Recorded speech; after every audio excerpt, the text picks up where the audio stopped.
In today's video, there's a political explosion that has hit Congress, particularly Democrats who are trying to defend the idea that they had no idea that Eric Swalwell was up to these nasty things. And more victims are now speaking out. Also, major update regarding tax relief and what it is costing families to raise a child in the United States of America. Much to get to in this video, but let's start with Gallego, which was Eric Swalwell's best friend, and what he had to say earlier this morning. Take a listen. So I want to make a couple of things very clear. Number one, Eric Swalwell lied to all of us. He lied to the most powerful people in this country. And they trusted him. They trusted him in some of the most sensitive spots in our government, whether it was on Judiciary Committee, Intel Committee, impeaching Donald Trump. And that clouded my judgment. My friendship with him, our family's friendship together with him, clouded my judgment. And I was wrong.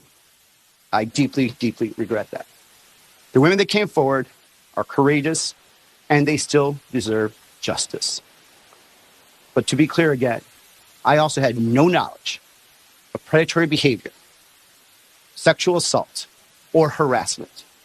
All right, I think you heard exactly what he said. He was living a double life and fooled more than 20 different members of Congress regarding his lifestyle. Now, obviously, if you plan to believe that, then that means I have a front beach property to sell you in Kentucky, because the bottom line to it, that was Eric Swalwell's best friend, a guy who publicly supported him more than anyone else, claims to, and want us to believe essentially, that he had no idea what was going on. Okay, sure.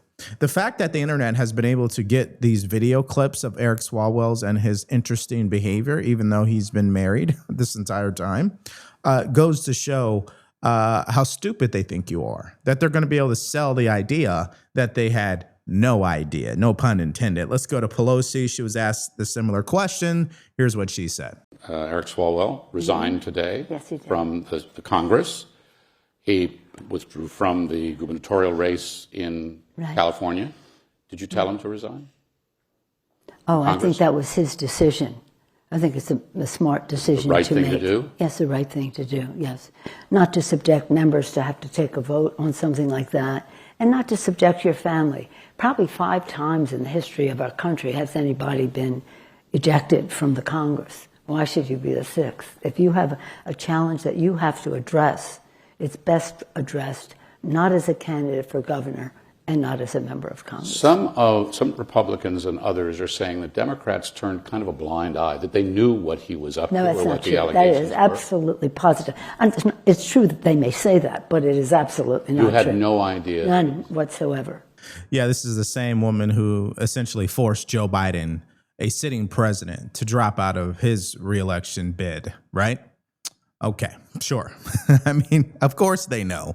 That's why members of Congress voted down that resolution that would have made it public information about the sexual assault allegations against all members of Congress. Okay, not every one of them, but the ones that were facing them, and also released more information regarding the slush fund, by the way.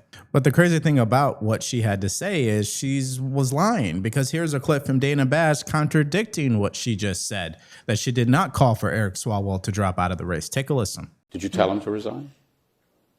Oh, Congress? I think that was his decision.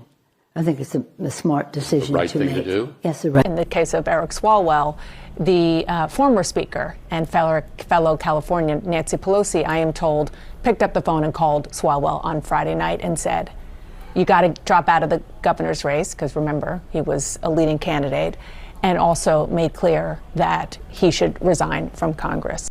But again, this is what we get as Americans, because our politicians, they can't help themselves. Here's Hakeem Jeffries being swarmed by reporters because essentially he's one of the individuals in the leadership who never said that he should resign from Congress. Take a look. Did you push Swalwell to resign? Did you push Swalwell to resign? Member conversations that I've had will remain private.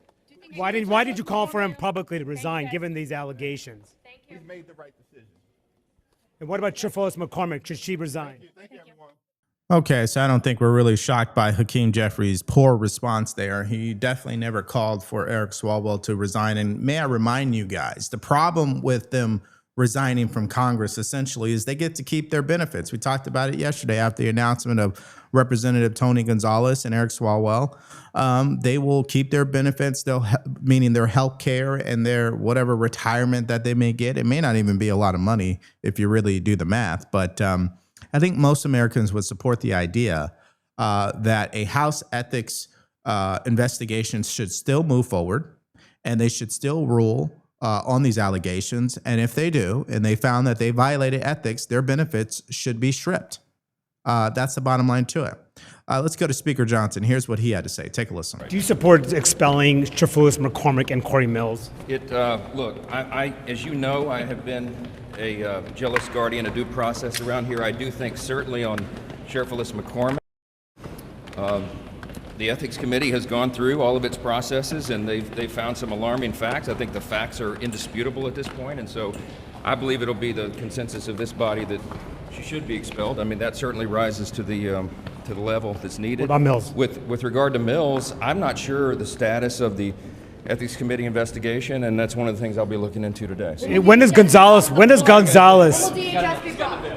Now, one of the other major updates as a result of the fallout from Eric Swalwell's scandal here is that one of his major donors, who also was a candidate for California governor, is speaking out. He's claiming that he's leaving the Democrat Party to be a, let me see if I could phrase this correctly, a libertarian Republican.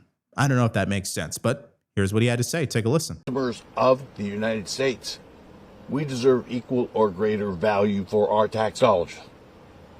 All right? And is it fair enough? Yeah, I was gonna say fair to say you're mad. I mean, mad? Yeah.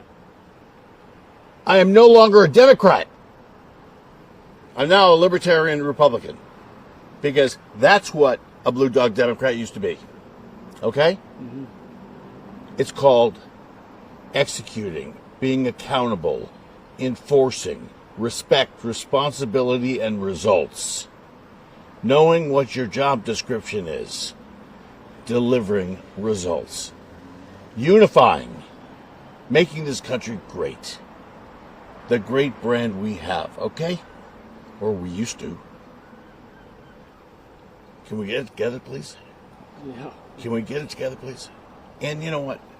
When I ran for the governorship, I did because I couldn't find a candidate that was worthy to back.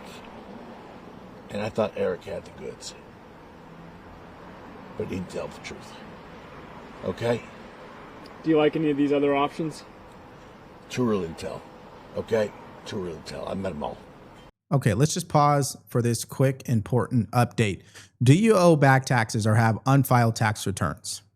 Did you retire and suddenly get hit with a huge tax bill you didn't expect? Or are you a business owner with messy books and a balance that is owed to the IRS that you can't afford? This is why you have to talk to my friends at Tax Network USA. They know exactly how to handle your particular situation. They've been doing it for 15 years because you know the IRS is not going to go away. And if you don't deal with it, it will get worse. So stop what you're doing. Call Tax Network USA today. They will have a free game plan call with you. Well, they'll look at your particular situation, see what the IRS is asking of you, and then give you the proper course of action.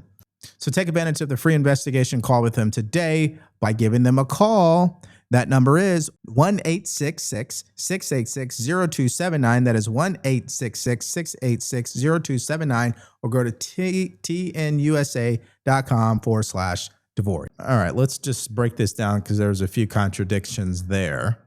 On one hand, he claims that he's leaving the Democrat Party to become a libertarian Republican. That doesn't even make any sense.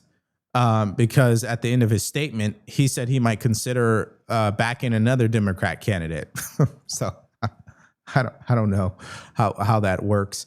The second issue is he clearly admitted out loud his lack of judgment regarding vetting candidates. He thought Eric Swalwell had the goods. Out of everyone running in that race, you thought Eric Swalwell had the goods? What has Eric Swalwell done in his life that demonstrates that he has the goods? Nothing. Oh, he has the goods, all right, as far as it comes to his relationships with these women outside his marriage, but that's a whole nother thing, right? At this headline from Politico, the whispered network that caught up to Eric Swalwell. Warnings about the lawmaker had circulated privately, then a handful of women and online creators pushed them into public view, forcing California's political establishment to reckon with how far he got. And if you look back to the things he said about Brett Kavanaugh during that hearing, it is ironic, pretty galling. isn't it? Yes. Ironic, yeah. Well, not only did the media not cover his allegations, or rather the worst kept secret in Washington, they actively astroturfed his ascent. They're the reason that he is popular, that he is famous right now. He's not popular anymore. Now he's very unpopular with the party. But I think that's the point, is that there were so many political incentives for Democrats to take down Swalwell right now, rather than earlier, because of the California gubernatorial race. The worst case scenario for Democrats in this jungle primary would be if there was a Republican and a Republican on the general ballot, like Steve Hilton and the other one, or that there was Swalwell and another Republican, and then the Republicans could use this opposition research at the most convenient and advantageous time to tank his candidacy, which would ruin the governorship. That's a good. See, Eric Swalwell is a great example of the power of the establishment. And what I mean by that is it doesn't take long for them to prop you up and make you look like you are the answer. It doesn't take much. All you have to do is make your rounds on, obviously, cable news, TV shows, different podcasts. Everybody starts singing the same talking points. And before you know it, through the sheer principle of repetition, the public perception about you changes. It doesn't take much. The media has been doing this for obviously and longer than I've been alive. So I'm not shocked that they kept using words like the front runner of the California governorship, which is a complete joke. And now they've tossed him into the trash. And it happened like that quickly. And whether the allegations are true or not, I think at a minimum, he should have never been in Congress to begin with, based on the allegations from the Chinese spy scandal. That alone should have disqualified him from Congress. But who am I, right? Now let's go to this CBS News exclusive, where they sat down with the victims. They are now showing their faces, unlike the CNN interview. And here's what they had to say. The fact that he has now dropped out of the governor's race and resigned from Congress, is that justice in your view? No, it's just the beginning. It's just the very beginning. And I know personally that we're not walking away from this fight. For me, justice won't be until he can't ever harm a woman ever again. And he has faced the consequences for the women that he has harmed. I think in regards to the governor's race, he never should have ran for governor to begin with, knowing the kind of history and receipts that are out there. So that's a non-starter. And then in terms of Congress, I think he absolutely should have resigned. I think we just prevented another 30 to 40 years potentially of him harming people if he were to stay in Congress. Yeah. So in that sense, I think we have served justice for his future victims. Wow. That won't exist anymore. Okay, so why don't you guys give me your reaction in the chat or the comment section. If you were in charge, what would you do about Eric Swalwell, Tony Gonzalez, Corey Mills, Representative McCormick out of Florida, 2 Democrats, 2 Republicans? What would you do about them? Now, according to Speaker Johnson, you heard him utter those words, due process. But, I mean, based on everything you are aware of, what would you do? Let me know. I want to hear what your guys' thoughts are about all of this. All right. And by the way, do you believe it's coordinated? And do you believe what these women are saying? I really want to hear your guys' thoughts. Okay, let's move to our next story. We're shifting gears here. Now we're talking about the economy. We're talking about what the White House is reporting, which is a record number of tax refund income that is coming in for everyday Americans. But particularly the problem, though, that Fox News is talking about is how much it's costing to raise a family today. So we're going to get into a lot of economic stuff, and hopefully some of my insights will be helpful for some of you guys out there. Let's start with this first clip. Take a listen. So what is the big, beautiful bill done to help people out? Child tax credit. And this, even Democrats love this. Up to $2,200 per child. That's why, to keep all of them, the kids can really pay off in the spring. Child care credit is up to $3,000 to now $6,000. And the dependent care, the FSA cap rises to $7,500. And I think the coolest thing is the Trump accounts at $1,000 per newborn. When people have a birthday present, go to a 2-year-old birthday party. What do you get them? Well, what you get them now is here's a bond or here's a deposit for the Trump account. That's a good idea. To me, it's the best idea. They got to talk about that. Should be on the more. registry, like a baby registry. It has to. And you have to sign up for it. Don't forget, you have to go and sign your child up for it. If you missed the deadline, it's you free don't get money. it. And those tax credits as well. Remember, the legislation wasn't bipartisan, even though most people support those tax credits and the FSA, you can take money out of your paycheck. You can set it up to where that's pre-taxed. I mean, it's pre-taxed, so you get that money, it's not taxed, and it goes into an account for your child, and that's $7,500. You can use that to pay for things for your child. You know, if they really wanted to go to the next level with this type of relief, they would remove the 401k scam, okay? And what I mean by that is stop penalizing Americans for investing into their future. Why do I need to pay tax on the money I just made and then pay another tax on the money I withdraw from my 401k? Can someone please explain that to me? It makes no sense. Let's not even get into Social Security. For some reason, someone pays 40 years into Social Security, and what they get paid in the end, I would argue, is nothing near what they paid into it. And let's not even get into how it's bankrupting our country. So that's another scam. Now, the newborn accounts, the Trump accounts, genius idea, by the way. I think we should continue to encourage corporations to chip in on this. I think it's a great way to invest into our future as far as our children are concerned. I like that. But then Fox News goes into the story about how, hey, on one hand, no tax on tips, Social Security overtime, great. Large tax refund in history, great. But the cost to raise a family, it's increased by 30%. Take a listen. It's expensive to raise a child. How expensive, It's Ainsley? gone up 30%, actually, nearly 30% over the past 3 years. It costs more than $300,000 to raise a child in the United States nowadays. So apparently it's all about where you live. And the most expensive places are Hawaii, Maryland, and Massachusetts. Okay. Of course, the South, you get a break. $17,000 in Mississippi, Alabama, $18,000 in South Dakota, $18,000. So that's over the course of 18 years, Correct. right? For the first 5 years. Right. But since 2023, they say the cost of raising a kid is up 27%. So just so you know, just keep track. They will pay you back. Right. If you just keep that invoice. Do y'all think that most of this, them. though, is coming from the child care costs that is impacting? Gosh, everything is so expensive. And what happens when you have a child is no longer you buying things for yourself. Right. Everything goes to that child, and you think about them constantly. Okay, so according to that report, $300,000 is what it takes to raise a kid in the United States. $300,000. I would argue it's more than that.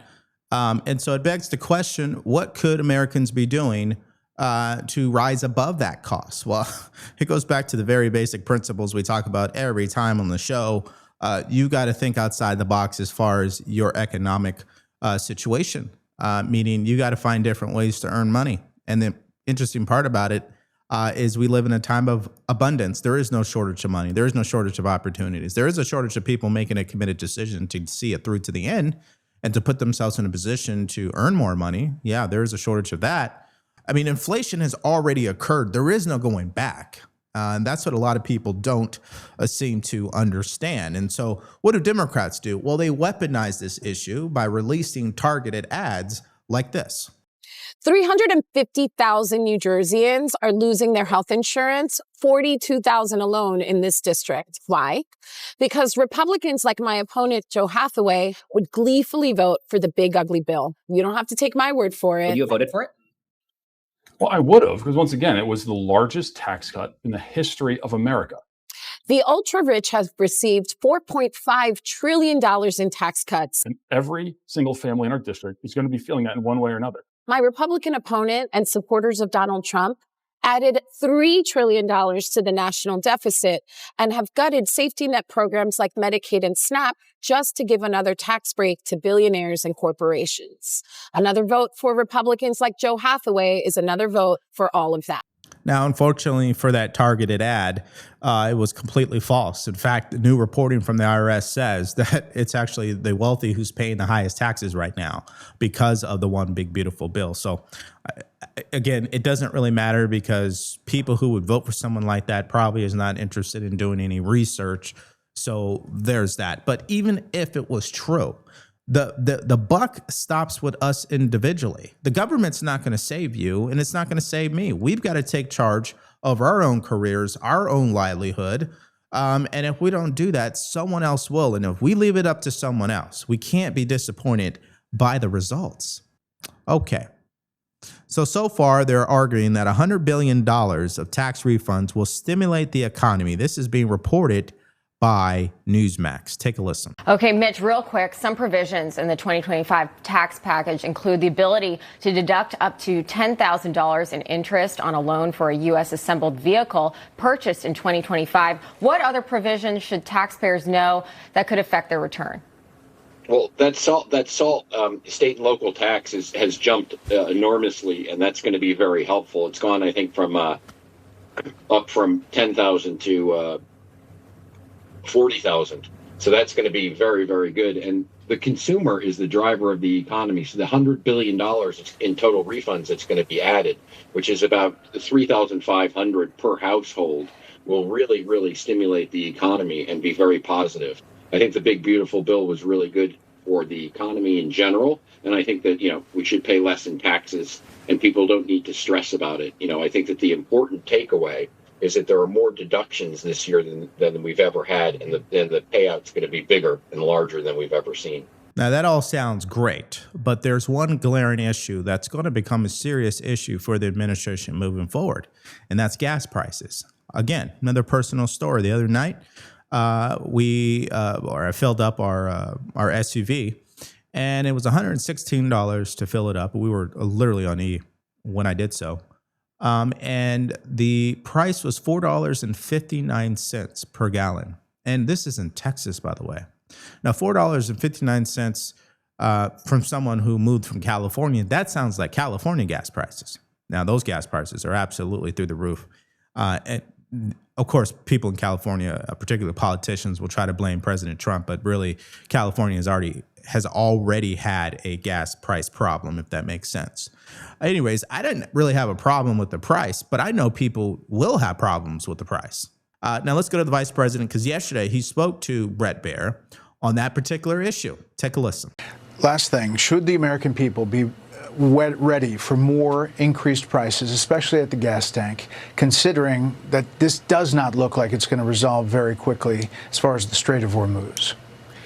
Well, the president said, Brett, that yes, gas prices are higher. Yes, energy prices are higher. First of all, they're higher from a baseline where we've never had the terrible energy prices that we had of the last administration. So we come at this from a position of strength. But, Brett, absolutely, we know the American people are hurting. That's why that we're negotiating so aggressively to try to get the energy prices to come down. We're going to keep on working at it. I do think that we're in a place where we've accomplished our objectives. We can start to wind this thing down. I'd much rather wind this thing down with a big successful negotiation. But regardless, the president said this is not going to go on forever. That's never his intention. And I think because of that, the energy prices, while painful, are not going to be around forever. Okay, so that's what the vice president had to say. So let's get your guys' thoughts and comments below. What do you make of this continuous Eric Swalwell scandal? Now, Democrats are being called out for essentially gaslighting people, trying to make us believe that they didn't have any idea that he was up to this type of stuff. What do you make of Gallego's his little press conferences that he continues to have? And Nancy Pelosi was caught lying. And then what do you think of the fact that it's costing 30% more to raise children in the United States of America today? And also the tax relief. Give me your thoughts, everything you got in the comment section below. Now let's take this to our next video, which was an interview with Chad Bianco, the sheriff of Riverside County. This comes obviously as Eric Swalwell has dropped out of the race. And he answers a few of our questions, which I think are important. What would his priorities look like if he became the governor of California? Well, if you're interested in that interview and more, click on the video because it's coming up right now.